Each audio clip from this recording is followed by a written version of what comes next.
La deuda pública global no para de crecer, bate récords año tras año y los efectos de esta tendencia pueden ser muy graves a medio y largo plazo. En este vídeo te explicamos el volumen que ha alcanzado la deuda pública global, por qué es muy difícil que pare de crecer y cuáles pueden ser las consecuencias para la gente normal como tú y como yo. ¡Empezamos!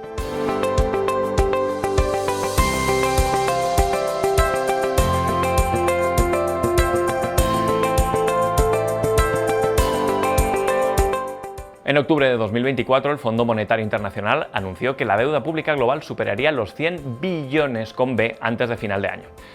En el momento de preparar este vídeo no tenemos datos que lo confirmen, pero que esa cifra se haya alcanzado en 2024 o en 2025 no importa demasiado. Lo relevante es la cifra en sí, 100 billones con B de dólares, es decir, un 1 seguido de 14 ceros. El FMI predijo también que para el año 2030 la deuda pública global superará el 100% del Producto Interior Bruto global, es decir, la deuda del mundo entero será superior al valor de todos los bienes y servicios producidos en el mundo durante un año. La tendencia es preocupante. Muchos gobiernos, especialmente los de países desarrollados, gastan cada año mucho más dinero del que recaudan a través de impuestos, y ese déficit lo financian emitiendo deuda. Esta práctica puede justificarse a corto plazo si se hace de forma ocasional, por ejemplo, para superar una situación difícil como una crisis económica. Sin embargo, a largo plazo endeudarse por norma genera riesgos muy importantes. La pandemia del COVID-19 agravó esta tendencia. En 2020 el PIB global cayó más de un 3%. La mayoría de los gobiernos del mundo se endeudaron con fuerza ese año y los siguientes para financiar programas de estímulo económico y tomar medidas de emergencia. Como resultado, la deuda pública sobre el PIB global creció desde poco más del 84% en 2019 hasta casi el 100% en 2020. Después, el PIB volvió a crecer y el ratio se redujo, pero la tendencia volvió a ser alcista enseguida.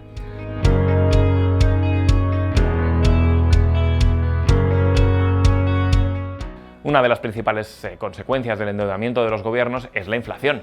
¿Por qué sucede esto? Cuando un gobierno emite deuda para financiarse suele ser porque quiere gastar más dinero del que le permiten los impuestos que pagan los ciudadanos. El dinero que el gobierno recibe en préstamos se introduce en la economía y se gasta en pagar sueldos públicos, servicios sociales o programas de gasto político. Al final, llega al bolsillo del ciudadano a pie, que lo gasta en adquirir bienes y servicios en el mercado. Si la producción de bienes y servicios no aumenta en la misma proporción que la cantidad de dinero prestado que entra en la economía, habrá más dinero para comprar la misma cantidad de producción. Esto hará que la demanda crezca y que los precios de esos bienes y servicios suban. Esa es la inflación que los ciudadanos notamos en nuestros bolsillos. Los gobiernos que más se endeudan provocan de este modo que los precios suban en sus países. Así se explica que los distintos países de la eurozona tengan niveles de inflación de precios distintos a pesar de tener el euro como moneda común.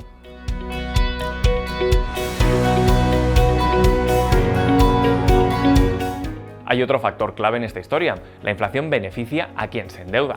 ¿Por qué? Imagina que hoy le pides a un amigo que te preste 1.000 euros y le prometes devolvérselos dentro de un año.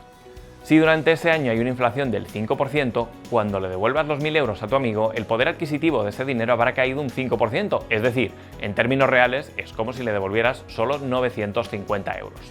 Así, gracias a la inflación, tú sales ganando por haberte endeudado y tu amigo sale perdiendo.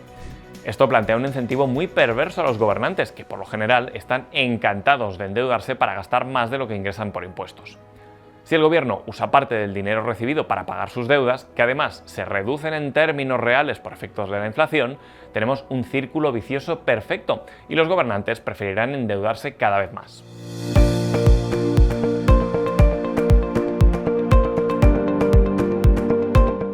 Si los precios de las cosas suben, también crecerán los ingresos fiscales de los gobiernos en términos nominales. Pongamos un ejemplo con el impuesto sobre el valor añadido que los consumidores pagamos al comprar casi cualquier cosa.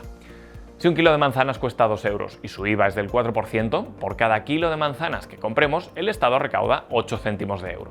Si por culpa de la inflación el precio sube a 3 euros un año después, el gobierno recaudará 12 céntimos de euros por el mismo kilo de manzanas. La inflación también tiene un impacto directo sobre el impuesto sobre la renta, porque provoca que los salarios suban.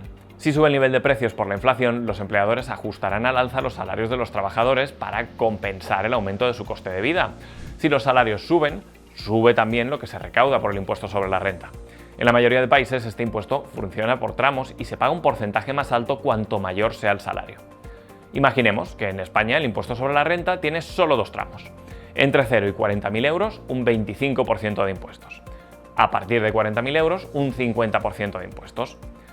Imaginemos también que en España en 2025 hay una inflación del 10% y que los salarios de todos los trabajadores aumentan en la misma proporción, gracias a lo cual se mantiene el poder adquisitivo. ¿Qué sucederá con los impuestos que gravan los salarios? Alguien que cobrase 40.000 euros antes pasará a cobrar 44.000 y saltará al siguiente tramo impositivo, donde pagará un 50% de impuestos. Antes pagaban impuestos un 25% sobre los 40.000, es decir, 10.000 euros. Ahora pagará esos 10.000 euros y también un 50% de los 4.000 que cobra por encima de 40.000. Eso equivale a 2.000 euros más. Pagará 12.000 euros en impuestos sobre un salario de 44.000 euros, es decir, su tipo efectivo del impuesto sobre la renta será de un 27,3%, 2,3 puntos por encima del 25% que pagaba antes. Su salario real es el mismo, porque subió el mismo porcentaje que la inflación, pero pagará un porcentaje mayor de impuestos, por lo cual ese trabajador se habrá empobrecido.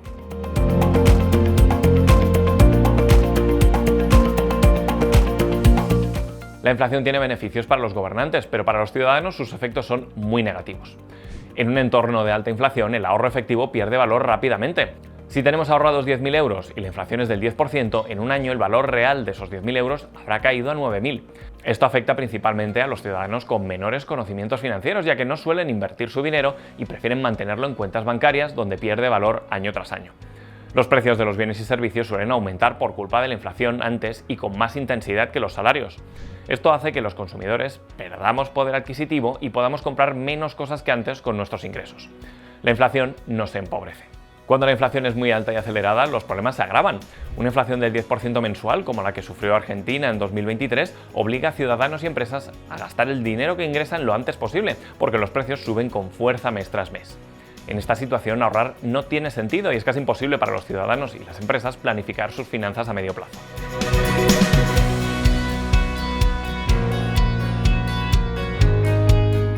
La deuda de cada país la acaban pagando sus ciudadanos a través de los impuestos y de la inflación. La deuda pública ha alcanzado un nivel tan alto que los gobiernos dedican partes muy grandes de sus presupuestos directamente a pagar los intereses del préstamo, no a devolver la deuda en sí, cosa que también tendrán que hacer en algún momento. En algunos casos, como el de España, el pago de intereses de la deuda rivaliza con el gasto en servicios tan importantes como la sanidad y la educación. En 2024, España pagó más de 40.000 millones de euros en intereses. Es más de lo que se recauda en todo el año por el impuesto de sociedades y es alrededor de la mitad de lo que se recauda por IVA.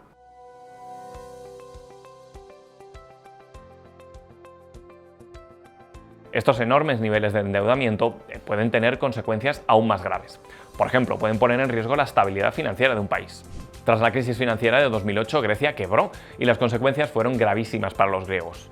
Las pensiones y otras partidas de gasto social se recortaron de golpe y como nunca antes. España estuvo muy cerca de quebrar también. Si lo mismo sucediera en un país más importante para la economía global, las consecuencias podrían ser muchísimo más graves. Si quebrara Japón, Alemania, el Reino Unido o los Estados Unidos, por ejemplo, se desencadenaría una crisis financiera y económica imposible de imaginar. Es poco probable que un país tan importante quiebre, precisamente porque las consecuencias serían peores que un rescate o algún otro tipo de solución. Pero sí es cierto que una situación de riesgo financiero constante deja muy poco margen a los países para reaccionar y tomar medidas cuando se produce una crisis económica importante o un desastre natural.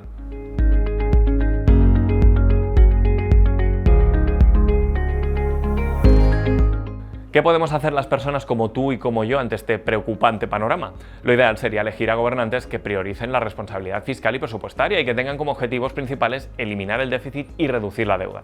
Por desgracia, en la mayoría de países, con un programa así, no se ganan elecciones. Una excepción ha sido Javier Milei en Argentina. En poco más de un año ha llevado al gobierno al superávit presupuestario y ha reducido la inflación intermensual del 25% a poco más del 2%. Si todos los gobiernos se lo propusieran, se eliminarían los déficits y se reduciría la deuda pública global. Como nuestro control sobre lo que hacen los gobernantes es casi nulo, lo mejor que podemos hacer es actuar por nuestra cuenta. Aumentar nuestros ingresos, controlar nuestros gastos, ahorrar e invertir de forma responsable son acciones básicas para tener unas finanzas personales sanas. Y recuerda que una persona que se responsabiliza de sus finanzas es mucho más independiente de los gobernantes y de sus decisiones. Si quieres enderezar tus finanzas personales y tus inversiones, recibe gratis nuestros 9 emails que pueden hacerte ganar dinero. En ellos te contamos los fundamentos de las finanzas personales y la inversión para que puedas aplicarlos a tu vida y protegerte mejor de las consecuencias de la deuda pública y de las malas decisiones de nuestros gobernantes. En la descripción de este vídeo tienes el enlace para solicitarlos.